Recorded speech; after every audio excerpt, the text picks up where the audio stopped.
del verde. La voz del verde. La voz del verde, la radio que se siente.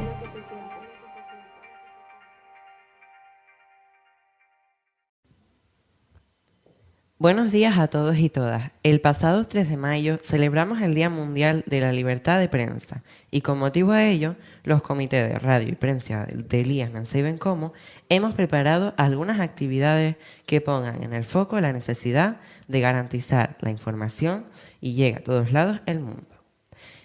Y el derecho a opinar y expresarnos libremente. Por ello, hoy contactamos con una periodista de nuestro municipio, madre de algunos compañeros de nuestro centro, Estíbaliz Pérez, redactora y presentadora de Radio Televisión Canaria. Buenos días, gracias por invitarme y sobre todo orgullosa de estar en este centro donde más ustedes también comparten centro con mis hijos, como bien has dicho. Buenos días. En primer lugar, muchas gracias Estíbaliz por venir a nuestra radio y hablar para nosotros.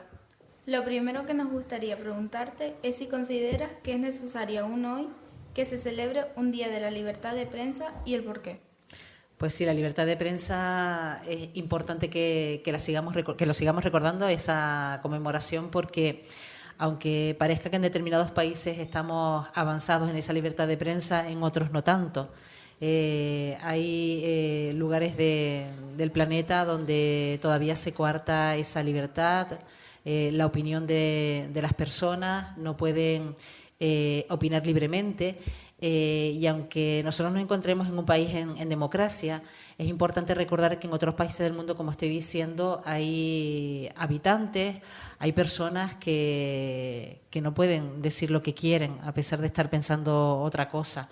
Por eso celebrar este día es fundamental y recordar que en otros países sí que están sufriendo esa censura a lo que puedan decir. ¿Y podrías contarnos qué funciones desempeñas en estos momentos en la televisión canaria? Pues en estos momentos desempeño varias funciones al mismo tiempo. Empecé siendo redactora de la televisión canaria, también compaginándolo con las labores de presentación en pantalla, pero desde hace 2 años ocupo un puesto de responsabilidad.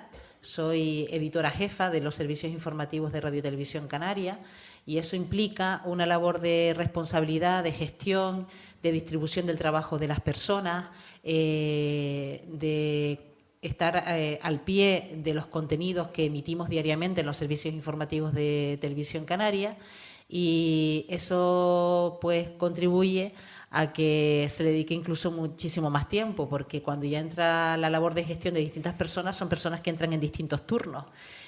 Al fin y al cabo yo también soy directora del programa matinal Buenos Días Canarias y eso ya conlleva también una labor de madrugar, muy importante. Me levanto a las 4 de la mañana para estar ya a las 5 de la mañana en el trabajo y llevar a cabo los contenidos y los preparativos de un programa que comienza a las 7:45 de la mañana. Entonces, son muchas labores al mismo tiempo, pero que enriquecen profesionalmente y que con el paso de los años y de la experiencia, pues vas adquiriendo pues más compromiso con más tareas, ¿no? ¿Echas de menos algo que antes hacías y que ahora, debido al cambio de funciones, no puedes llevar a cabo? Pues echo de menos, por ejemplo, la presentación. Porque aunque es verdad que al asumir el cargo directivo, siempre me dijeron que no tenía por qué dejar la presentación, podía compaginarlo perfectamente, pero es verdad que avanzado el tiempo me he dado cuenta que eso es una sobrecarga de trabajo y que también es importante que otros compañeros que tienen aspiraciones a salir en pantalla puedan tener esa oportunidad. Entonces, quiero dedicarme ahora a las funciones que me han encomendado de responsabilidad. Me he desvinculado un poco de la pantalla para que otros compañeros también puedan tener esa oportunidad, pero eso no quita a que hoy eche de menos todavía salir en pantalla, porque también ese gusanillo de estar en directo, de tener incluso a veces que improvisar porque surgen noticias de última hora, pues ese gusanillo siempre lo acabas teniendo y lo echo de menos, pero bueno, todo llegará y todas las facetas son transitorias. ¿Cuál es, según tú, la importancia de contar con medios de comunicación públicos? Pues la importancia de contar con medio de comunicación público es fundamental porque eso conlleva que, lo que decíamos antes, la libertad de expresión. No podemos estar sometidos a que a lo mejor algunos medios de comunicación tengan que estar bajo la potestad de empresas que a lo mejor solo velan por sus intereses, y un medio de comunicación público que paga a todos los ciudadanos, en este caso hablamos de la Radio y Televisión Canaria, es un medio público que pagan todos los ciudadanos de Canarias.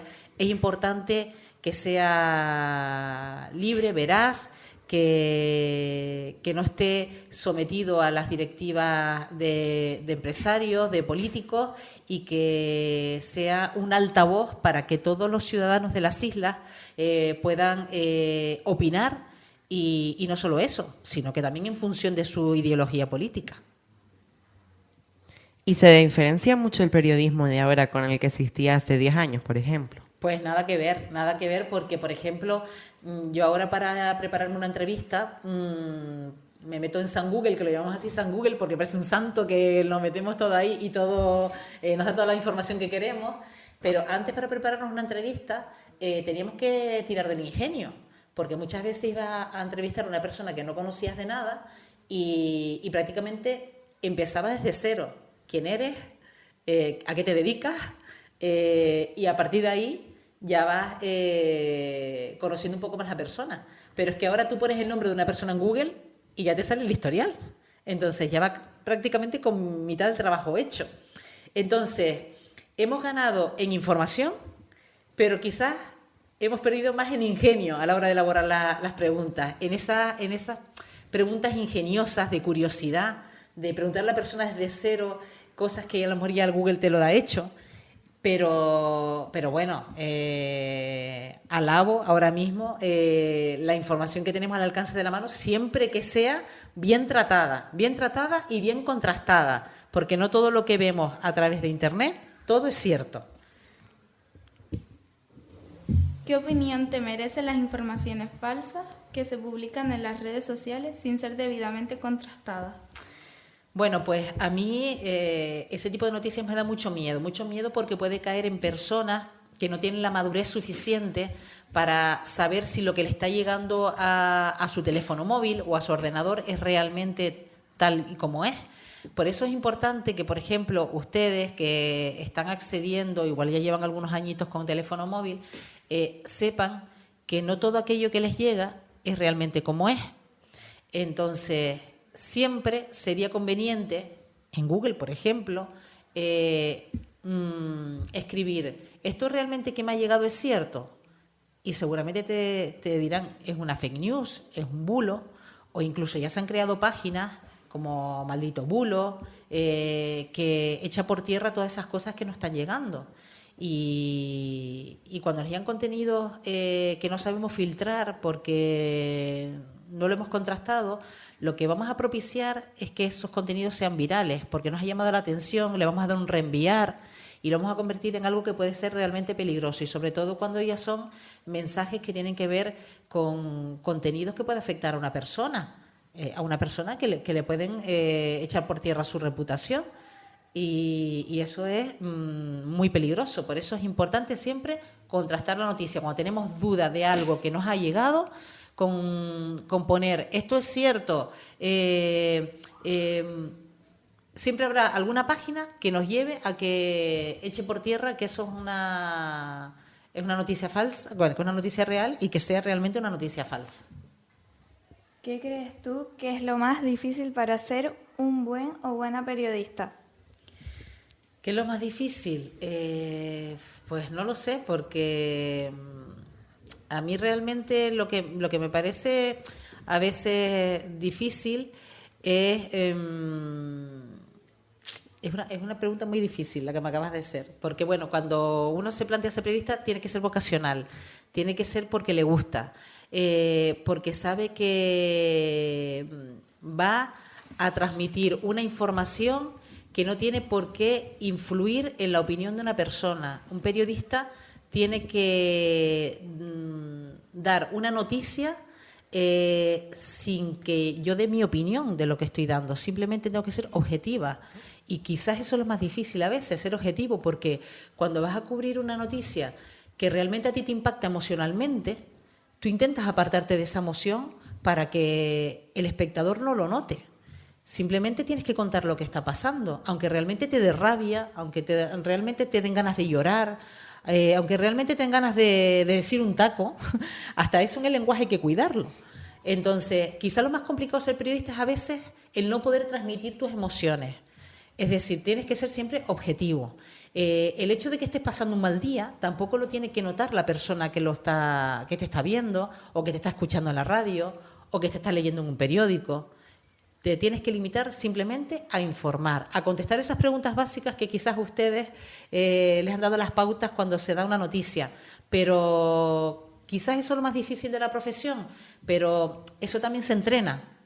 Y luego, a lo mejor tú tienes tu opinión personal que luego ya la comunicas en casa, lo hablas en casa, hablas de esta noticia, pero cuando ya te transmites a una cantidad de personas que saben que te están escuchando, es importante que siempre lo hagas con objetividad.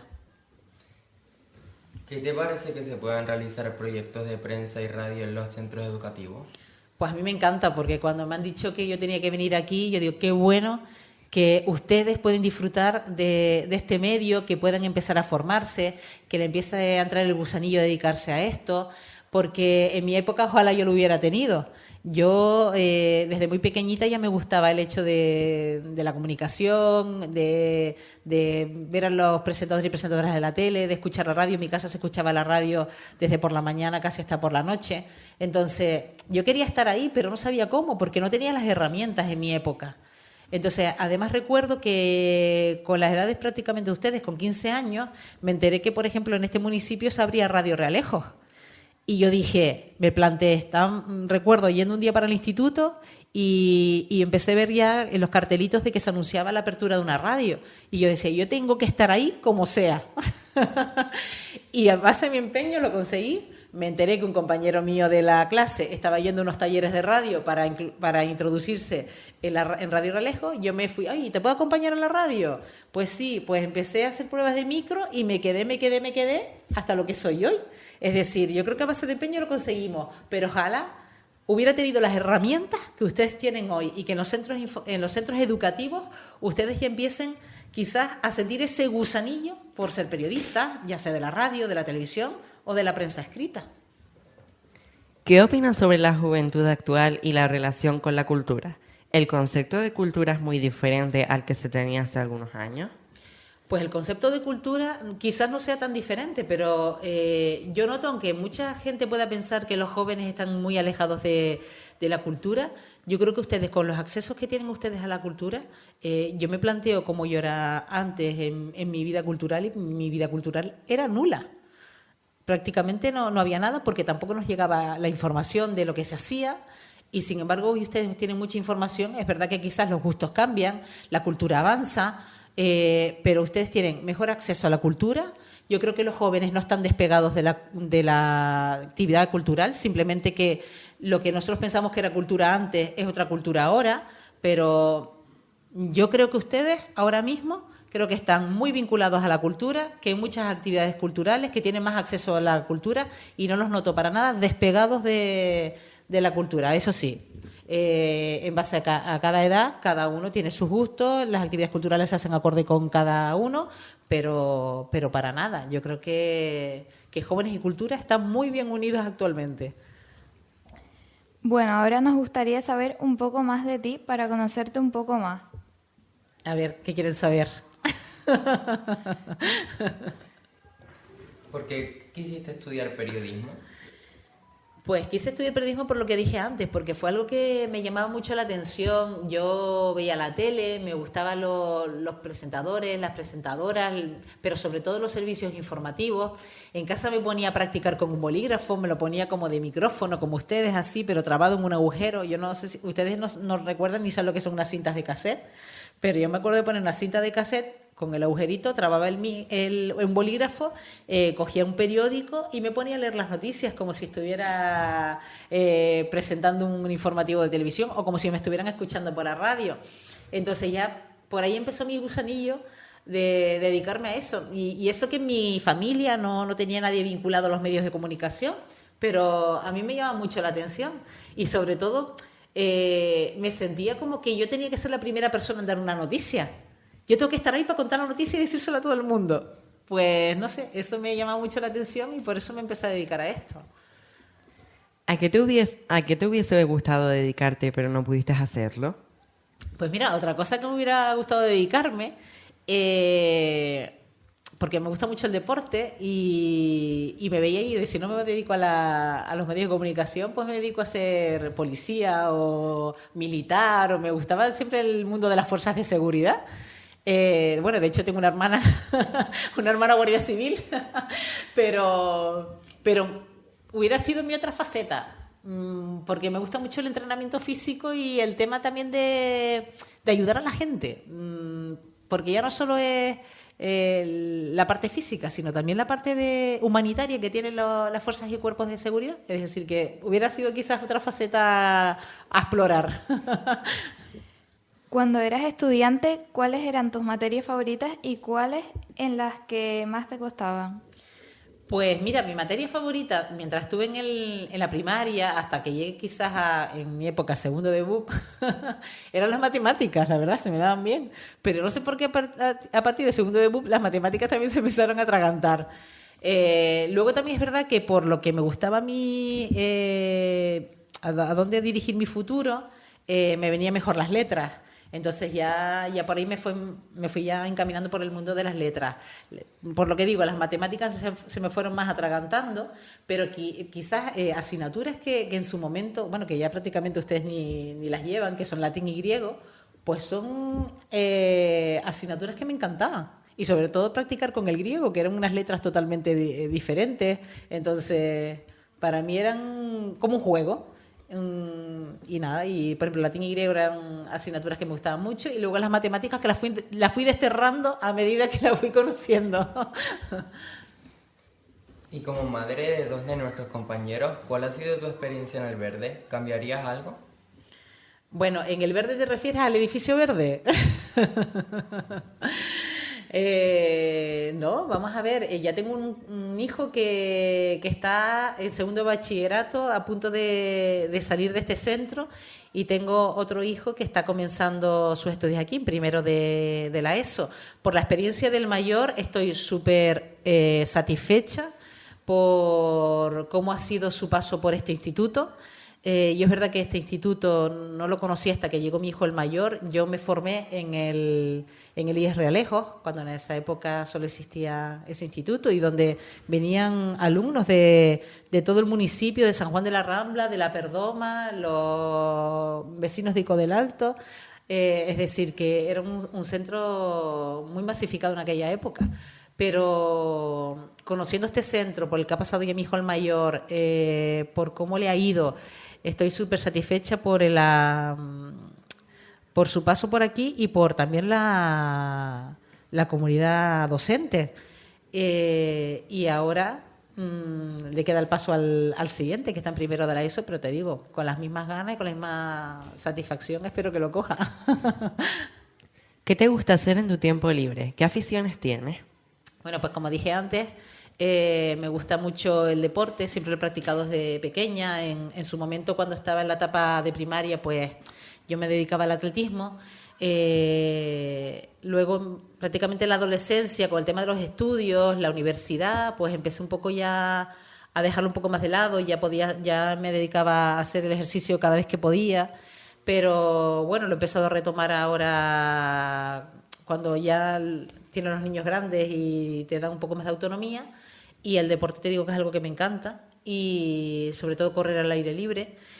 Y luego tengo otra pasión que es dibujar. Es decir, que cuando estoy en casa y necesito evadirme, pues es verdad que a veces cojo un libro, pero también me encanta dibujar. Es decir, me encanta hacer dibujos e incluso ahora que he descubierto el tema del lettering, que son dibujar letras, pues me encanta hacer también ese tipo de cosas. Entonces ya tengo mis blogs, mis papelitos ahí con cosas que no se las enseño a nadie, pero que las hago yo para matar el tiempo.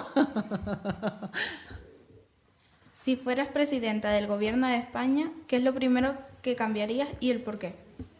Uf, eso me lo tenía que haber preparado por si me hubiera dedicado a la política, pero es que son muchas cosas que cambiar. Pero bueno, a mí lo más que me preocupa ahora mismo son quizás los ámbitos sociales, ¿no? Donde abarca desde el punto de vista desde la pobreza hasta la sanidad y la educación.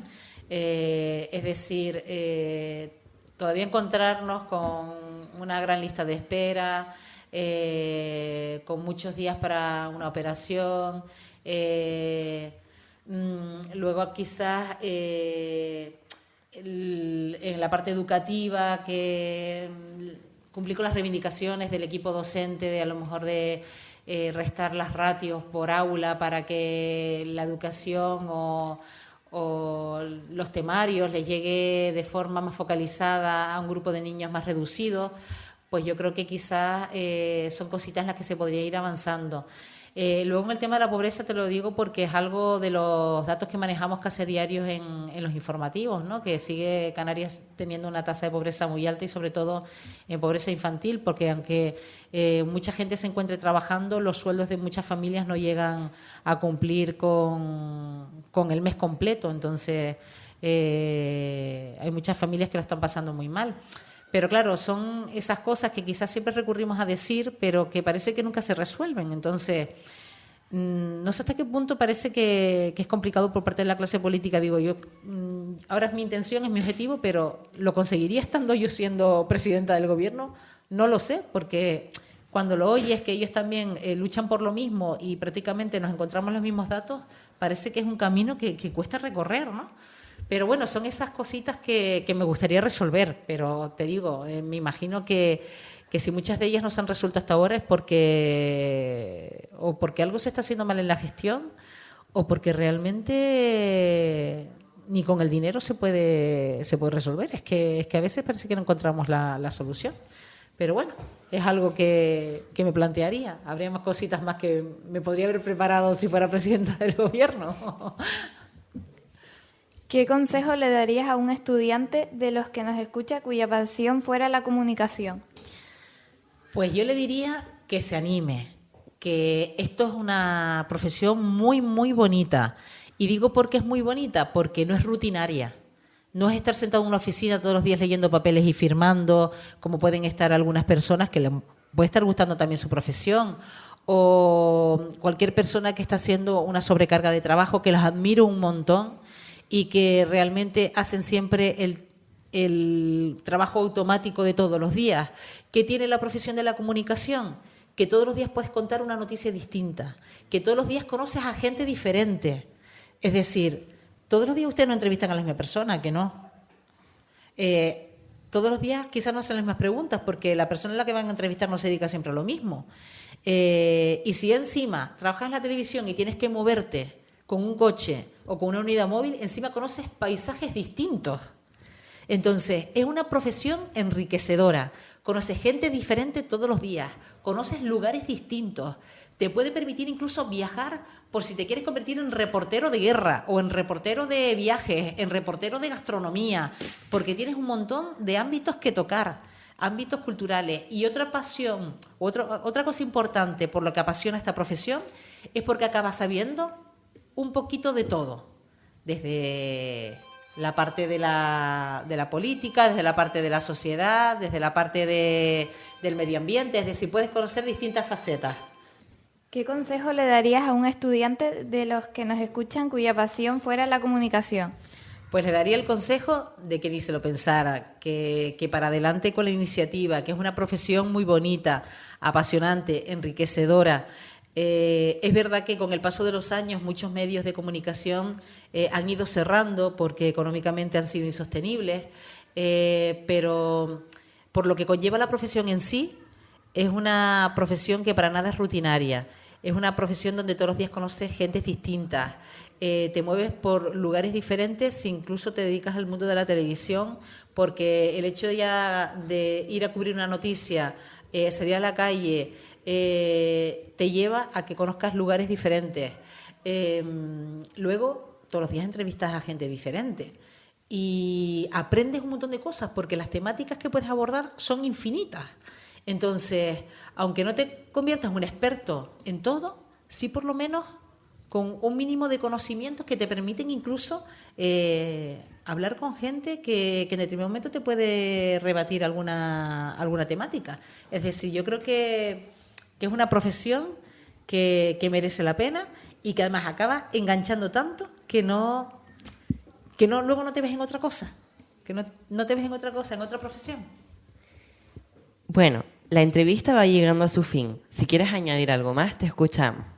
Bueno, pues yo lo único que quiero es agradecer la oportunidad que me han brindado de estar aquí en este centro, un centro que para mí ya es algo mío también, porque al fin y al cabo forma parte de la formación de mis hijos, de todos ustedes, de toda la comunidad educativa que forma parte de este centro, y que, lo dicho, que ojalá yo hubiera tenido las herramientas que ustedes tienen hoy para poder formarse, empezar a familiarizarse con el micrófono y sobre todo a familiarizarse con hablar en público, que eso es importante, que a mucha gente le coarta incluso a la hora de exponer un tema en clase, y tener esta herramienta es fundamental, les abre al mundo.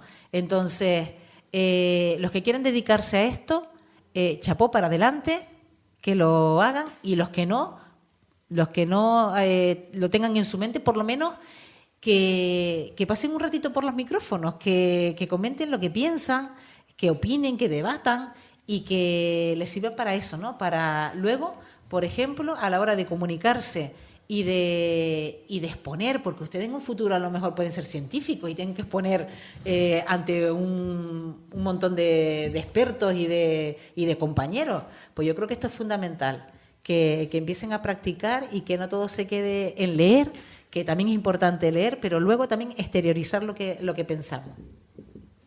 Muchas gracias, Estíbaliz. Ha sido un placer contar con su presencia hoy en nuestra cabina. Hasta la próxima. Hasta la próxima. La voz del verde. La voz del verde. La voz del verde. La voz del verde. La radio que se siente.